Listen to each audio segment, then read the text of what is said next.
what do I see happening with the average agent? Should they get nervous? Should I be jumping in with these massive companies? Should I stay with the mom and pop? Ultimately, real estate is all about people talking and working with other people, period. And we will never get away from that. Okay, so it doesn't matter how much technology, how much you have. As a solo agent, you can go out there, you can post on Facebook, Instagram, you can do all your social media, you can call your clients. If you're a strong professional agent who has a thirst for knowledge, who is experienced, who's good, you're going to thrive.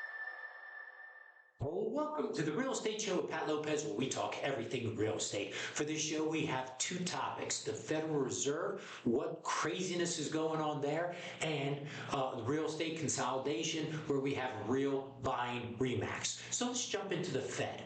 The Fed just had a meeting, and Jerome Powell said that he will not step down. Now, he's going to step down from the chair, but he's staying on the board. Now, what does that mean? What implications does that have? Well, it's one less potential board member that Trump administration can put in there, or an ally of Trump, for to accomplish what the Trump goal is to lower interest rates. And the influence that Jerome Powell will have over the other voting members. So by him sticking around, hey, there can still be some friction. And why did he say he's sticking around? Because he said of the investigations. Now, yes, the DOJ dropped the investigations because they want Kevin Warsh, their new chair person, to be voted in. And that was one of the things that the Senate said, hey, they're not voting unless the investigations are off. But Jerome Powell saying, hey, how do I know if I go, step down off of the board, that they won't bring charges back up once Kevin Warsh gets appointed to the and gets voted by the Senate to be able to be the chair of the Federal Reserve Bank. So super interesting. That caused some ripples in the market. The projections or prediction are that there's not, and it's not just because of Jerome Powell, but one of the reasons they're thinking that we may not have any more cuts this year in 2026. So super interesting, super exciting if you're in, the world of real estate and interest rates and just markets in general. Okay, so that's what went on with the Fed. Big news. Now the second thing was this continued consolidation, and the consolidation of real estate companies. So we have Real, who purchased RE/MAX. Now, of course, it has to get approved and it has to go through, make sure that there's no illegalities about it. So the government has to say, okay, fine, you can move forward. But most likely, there shouldn't be any issues, especially since Compass bought Anywhere, and there was no issues with you thinking about buying, refinancing, or investing in real estate? I've been a loan officer for 30 years, helping my clients find the right loan for the right property. I keep it simple and honest. If you want real numbers and guidance you can trust, give me a call. Now let's get back to the show. Now, what does that mean? Well, first of all, I do believe there's going to be more consolidations. Is KW going to be bought out by ERA? Or is somebody going to buy a Berkshire Hathaway? I think there's going to be more of that. And I think ultimately there may be 4 or 5 big companies, and then you're going to have a bunch of smaller ones, the mom and pops, out there.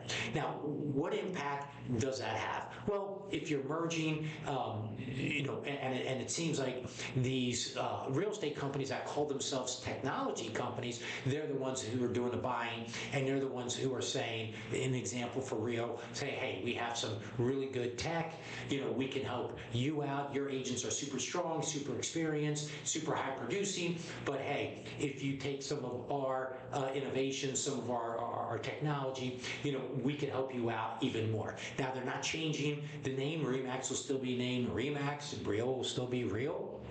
but they'll be able to access. They don't have to utilize their platforms, but they can. They can have that ability. Now, what does this do for Real? They go from 30, 40,000 agents to now almost 200,000 agents nationwide and worldwide, because Remax has offices throughout the country and offices throughout the world. So it really gives some big time momentum for Real as far as that's concerned. Now, big picture, what do I see happening with the average agent?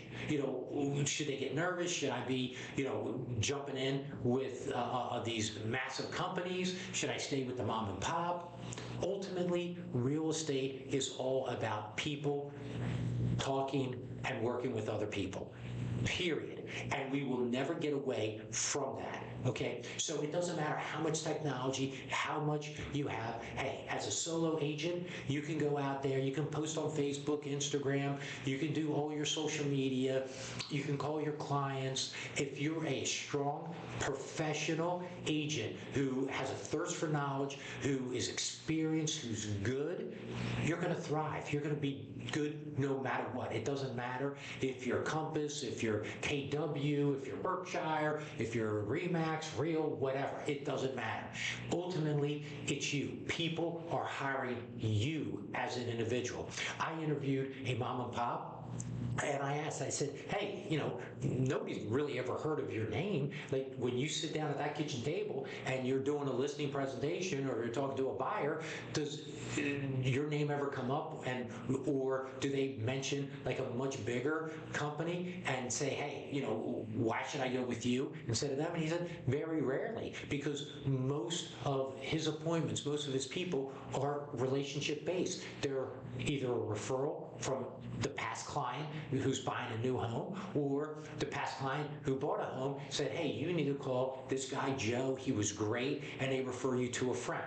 So that's ultimately where everything comes from. Hey, talk to your database. Keep in front of your past clients, because they're the ones who know you, love you, and trust you, right? Stay in front of them, and as long as you stay in front of your past client base, and once again, you're professional, you're knowledgeable, you do what you say, you're going to thrive. It doesn't matter that, if you're with a small company or if you're with a juggernaut. Now, granted, there are some times that, hey, if you're with a bigger company, there could be some positives, and especially with the private listing stuff, whether it's Compass or whether you're part of Zillow, showings of their, private listings, things like that.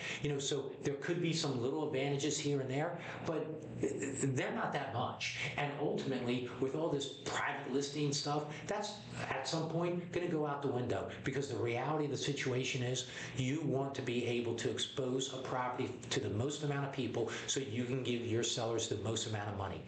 If you're in a market where there is very little supply, then yes, you could do the private listing game. You can, do that kind of thing. But guess what? If you're in an area, like imagine if you're in parts of Texas or parts of Florida where they have a ton of inventory, days are on the market for 6 months, there's not one agent down there who's talking about private listings. They're blasting it out to everybody and their grandmother and begging people to come and take a look at the property. So listen, real estate ebb and flows, depending on where you're at. I always say real estate's local, so it depends, but ultimately, real estate is a person to person. That's why when we talk about AI replacing you, you're not getting replaced. There's no way, no how, because this is going to be the biggest purchase for most people, and they want validation. They want a human input for things. So, the Fed,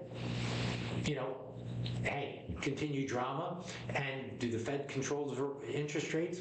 Not directly, but they do have an impact. And, I guess the smart people in the room say, they have about 60-70% impact on, the direction of interest rates. So do we see interest rates staying in the sixes? Yeah.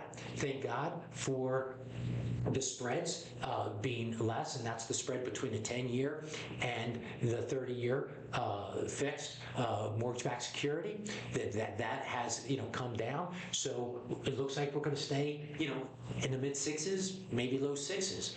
May not see fives this year. Maybe we get lucky and we go back into the high fives, but we're not in the sevens, mid sevens, and we're certainly not in the eights. And hopefully that stays there. So I think interest rates, as long as we're at 6.5 below, we'll be in a good spot as far as that's concerned. And just go out there, do your job, talk to people, shake hands, kiss babies, be a professional, constantly learn, be an expert, and call your database. Super important. Stay in touch with your people and you will thrive, you will succeed, you will crush the market. Well, that's the Real Estate Show with Pat Lopez. That's my 2 cents of some of my thoughts of what's going on the hot topics in the news. Be sure to follow the show on Facebook and Instagram, and of course on YouTube. This is going to air in YouTube, the Real Estate Show with Pat Lopez. I'm close to 50,000 subscribers. Let's see if I can get over that 50,000 subscriber hump. Greatly appreciated. And of course, leave a comment. Tell me some show topics you would like for me to cover in the future. Remember, the show's everything real estate, no limits. Hope you enjoyed the show, and I'll see you next week.